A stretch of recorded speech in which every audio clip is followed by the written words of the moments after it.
I have been with my fiancé for 2 years. We are both 37 years old. We're getting married soon. I've only met her family a couple of times. My daughter, Judy, 16 years old, has never met them till very recently, where they hosted dinner to celebrate 4th of July, and that's when they met her for the first time. Judy has a visible burn scar on her forehead. It was due to an accident she was in when she was 9. She used to be incredibly insecure about it, to the point where I was forced to homeschool her, and it was hard trying to deal with and navigate through this rough time. Now she's doing a lot better, though some comments can really cause her to become stressed out and anxious. My fiancé knows all that and respects it. Before we went to her parents' house, I asked her to tell them about Judy and her struggle, and get to try and not say anything negative about it or possibly mention it. She said she would guarantee no one will say anything. We got to the event and they talked to Judy, and she slowly warmed up to them. Everything was going well till it was dinner time. My FMIL looked at Judy while she was eating and pointed at her scar, basically asking questions about it, which made Judy lose her appetite and start to get uncomfortable. I kept sending my fiancé and her mom signs to knock it off, but to no avail. Finally, FMIL then brought up the wedding and asked my fiancé if it'd be possible to Photoshop the scar out of any wedding photos that will have Judy in them, just in case they distract viewers. I was dumbfounded. Fiancé said nothing, just stared casually while nodding. I looked at Judy and it was clear this got to her. I leaned closer and asked if she was feeling uncomfortable and that we could leave if the answer was yes. She took her time, then nodded and said, "Yes, I'm feeling uncomfortable right now." I got up and told her to get ready cause we were leaving. My fiancé, her mom and the family started insisting we finish dinner and stay, but I refused. I took Judy and got in the car and left before even talking to my fiancé. Obviously, she was pissed. She called and was angry, talking about how I disrespected her parents by taking Judy and leaving in the middle of dinner and not even saying goodbye. I told her that Judy was feeling uncomfortable with Mills' comments and questions. She said Judy overreacted and is in need to go back to therapy if a simply mention of her scar caused her to react that way. I got tired of arguing and asked her to give us some time, but she went on me and said that I have no respect for her and her family, and that what I did was irrational, and now she won't speak to me till I clear things up with her family, after ruining their celebratory dinner. My dad married my stepmother 3 months ago, and I feel like it made my life significantly harder and less pleasant. They moved in with us, and for the indefinite future this situation will not change. We have a 3-bedroom house, and before they moved in, my dad and I had our rooms, both with bathrooms. And there was a smaller room which was a study for my dad. After they moved in, Jenny, 16, turning 17 next month, got my room. And I had to share the smaller room with 11-year-old Tom and 10-year-old Mike. All my books, my telescope, my stuff are packed and in the basement now since there's no space anymore. This made me real angry, but my dad told me that I have to be a team player, and this is what him and his wife agreed on. Jenny treats me like shit. She sometimes acts as if I'm not there at all, and sometimes is super aggressive and hostile towards me. The other, I asked Tom to stop going through my things, and she became so angry that I have no right to order her brother around. She told me to get it in my thick skull that I'm not their big brother to tell them what to do, even though all I asked was for them to stop going through my things. She said it's best if I don't talk to them at all, since that way they will get less influence from a weirdo like me. What I don't get is that if she's so concerned that I might leave a bad influence on Tom and Mike, why doesn't she take them into her room? Tom and Mike don't respect any boundaries. They're always through my stuff. I have a watch which was a gift from my mother. She died of cancer, and they took it from my drawer and lost it. I found it weeks later in the basement with its front glass broken. Before they moved in, I used to get a $100 allowance every month. Now Jenny gets $75, I get $35, and Tom and Mike each get $30. I had an Xbox, but these kids broke it down. I used to spend a lot of time with my dad. He used to come see me play basketball almost every week. He hasn't done it even once in the past 3 months since he's always working overtime. We eat out once a week, and none of them in these 3 months have been to any of my favorite places, but Jenny, Tom and Mike have each chosen their favorites more than once. I complained about all of it to my father last week, and he told me that family is all about sacrifices, and I have to make mine. Haven't I made enough sacrifices already? I feel like I'm the only one making sacrifices. I looked forward to them moving in here, but I now feel like an outsider at home. It's not my home anymore. Life has become very difficult for me. I spend as much time as I can outside because inside is so frustrating, but this is causing problems as well. My dad keeps telling me that not being around means I'm not accepting them as part of the family, while in reality it's the opposite. So I get grounded for not being around, and being around is horrible.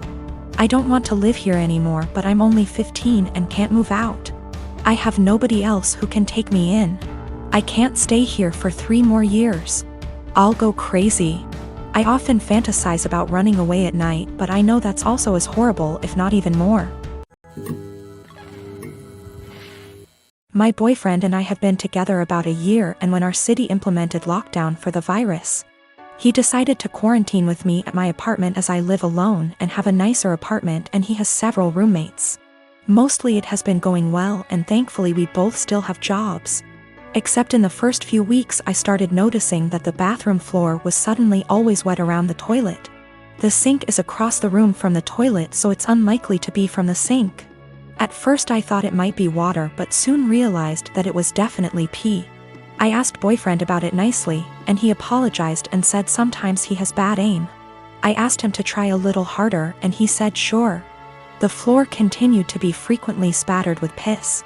And a few weeks later I confronted him about it again because I think it's pretty gross to step in his pee several times a week.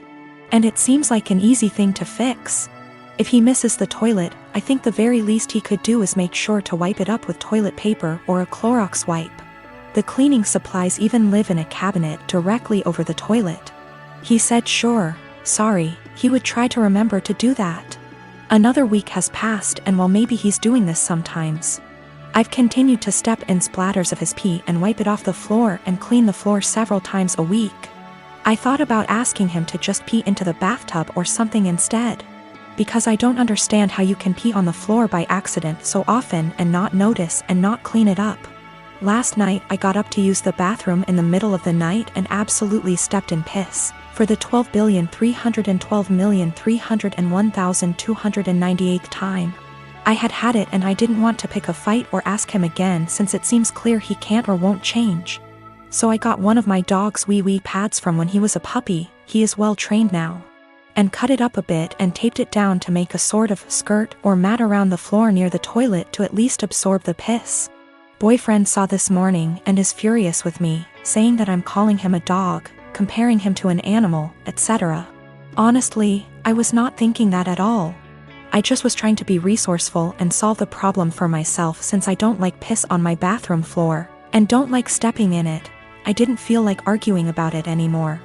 And putting a material specifically meant to absorb pee around the area he keeps peeing on by accident seemed like a practical solution. For the past 5 years, I volunteered for a mental health hotline.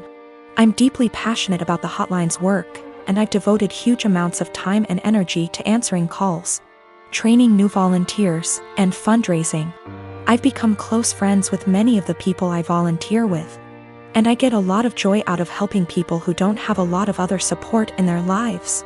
I love this organization. I can't imagine my life without it. Today, the head of the organization sent out an email announcing that they've hired a new volunteer coordinator, the girl who relentlessly bullied me in high school and made my life a living hell. I was completely blindsided. I moved across the continent after graduating from high school, and I have no idea how or when this girl moved to my city. I doubt she applied for this job to deliberately antagonize me, since we've had no contact since graduation and all volunteers are anonymous. So it's just a terrible coincidence. But it still means I'm going to have to be working with a person who was unbelievably cruel to me. I really don't know what to do. Obviously, all of this was a long time ago, and it's possible she's cleaned up her act since high school. But I still hate the idea of even being in the same room as this girl. I've had her blocked on every platform for, wow, over a decade now. It looks like my only options are to A, tough it out and deal with this person coming back into my life, or B, quit the hotline after 5 years of service. I went for my regularly scheduled afternoon shift at the hotline, and the girl just happened to be there for some kind of orientation. I wasn't expecting her to be there, so I initially just kept my head down and ignored her. A little while into the shift, she came over to introduce herself, and genuinely didn't seem to recognize me. I've cut my hair and gotten glasses since high school, so that could have been it. It was a very brief interaction, and I didn't say anything to her in return, just nodded and smiled. After she left, I asked my shift supervisor if I could speak with her privately. I followed some of the advice here, just letting her know that I have a history with this person and I'm not comfortable working with her directly. The shift supervisor was very understanding and said that she could arrange for me to only serve shifts when the girl isn't supervising. She also offered to let me schedule my shifts through her instead of through the girl, which I appreciated. Unfortunately, it seems like there will be an unavoidable level of casual interaction, given that the girl is working in the facility on a full-time, 9-to-5 basis. I think I'll be able to stick it out for now, but we'll see. The shift supervisor did ask me what I wanted to tell the girl. Vis-a-vis an excuse for my not wanting to be on shift with her, but I couldn't think of anything to say. So I left it up to her.